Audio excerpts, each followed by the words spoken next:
Hey, how you going? It's Donna here, and I wanted to share with you a recent healing session that I have just had a couple of days ago. And basically, a lady reached out to me.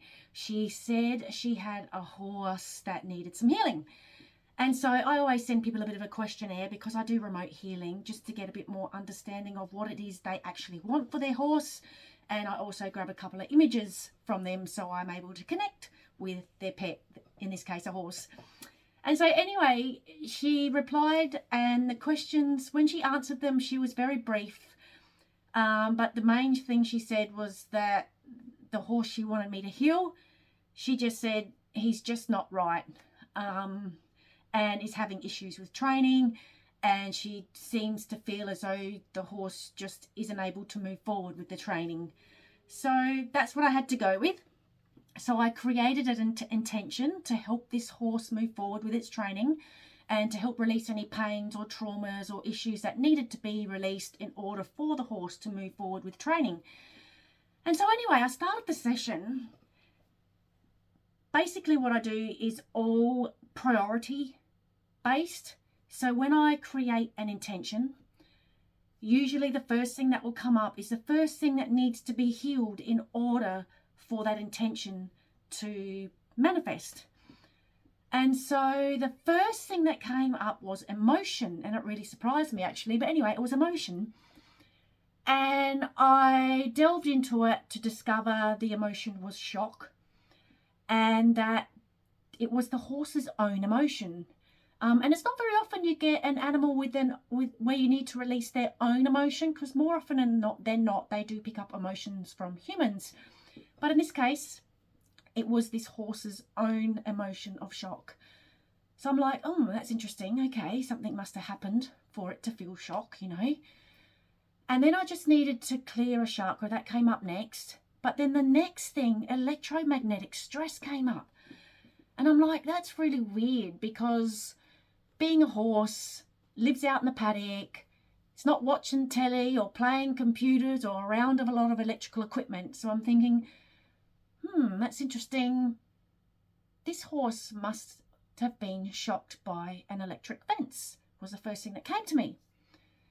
Either that, or I was thinking there was something else I just had in my head then. But anyway, that was what came up. Electric fence, obviously it was shocked by an electric fence.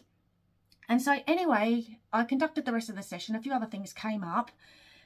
And then I always give my clients a voice message straight after the session, or as close as possible to straight after the session, to let them know what came up. And so I'll get you to listen to, I've just got, I used Facebook Messenger in this case. So I'll just get you to listen. I'm hoping the volume's up, and I'm hoping you can hear this. I am not even, I've literally just finished listening to your first voice message.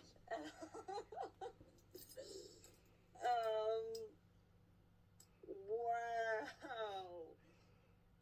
Yes, I will listen to the rest of them, and then I will get back to, I'm actually crying.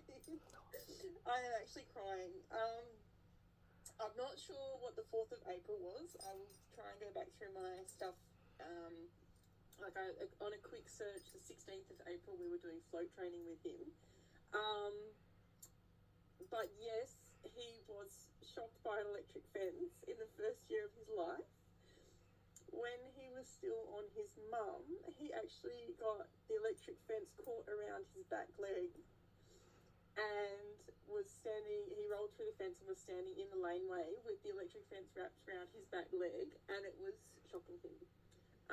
And so I had to run back and turn the electric fence off and grab some scissors and come back and then get him out of the fence. But yes. Yes, still almost makes me cry when I hear it. Poor Bubs. So it's no surprise that the horse was carrying trauma, all associated from being caught up in an electric fence and being shocked until they were able to turn the electric fence off and set him free. So I just wanted to share this because when I started this journey to become an animal energetic healer, I was really wondering whether or not I could do it. I've never really been psychic or anything along those lines. Sure, I'd been into crystals and aromatherapy, and you know, I'm into natural health and all the rest of it. But as far as any sort of psychic ability goes, or any sort of, I don't know what you want to call it, connection to anything, I was definitely not that person. I'm a Gemini. I'm very much an air sign. I'm always up in here. Maybe that's why I can do it. Maybe that's part of the reason why this is so good for me, is because it gets me out of here. So anyway, I just thought I'd share the fact that I truly do believe that anyone can do this if they apply themselves and learn and practice. People used to tell, or people have said to me that this is our natural ability, that we are all in some way psychic, clairvoyant, telepathic, whatever. I mean, we're spiritual beings, so it makes sense that it is a natural gift, but it's a gift that kind of gets pounded out of us because we end up being taught so much about using our intellect, you know. So just learning how to feel and learning to release the intellect to allow what needs to come through. So I would say, well, from this story, I'm definitely getting accurate cases. What I come up with, a lot of people, it does blow their mind a bit. In fact, it blows my mind. It's quite amazing, really. And I am so thankful, so thankful that I decided to start this journey. And you know, when I first started this journey, it was because I had been trying to start an online business. I knew deep down that I loved horses, but I had no authority in the horse realm. You know, I had no authority. I hadn't been riding all my life, or, you know, I just had no expertise with horses. But now what's actually eventuated out of this, from that initial intention of thinking, maybe I can use this to communicate with horses so that I can help people train them.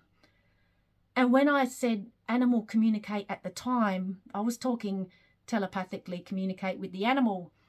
But what I'm realizing is I'm actually helping people who train horses to help their horses release traumas and issues and pains and whatever, so that they can move forward with their training. So I'm so thankful that I chose to follow the path. I'm so thankful that I didn't quit. I'm so thankful that I didn't allow the belief of not being psychic to stop me. And I'm so thankful for this new path that I'm on. It truly blows my mind. So I just thought I'd share that with you. And I'll stop there, because otherwise I'll keep blabbering on. But I'm so thankful. So thank you for watching. If you've been following my journey, thank you. And I hope that my journey has shown you that you can relearn what actually comes natural to us, and then help others, help be them human or animal, help them to move forward with their life. Not that we're never stuck, but we're always moving forward. But sometimes we need to overcome things to be able to move on to the next thing. So anyway, that's all from me. Hope you're having a lovely day. Until next time, bye for now.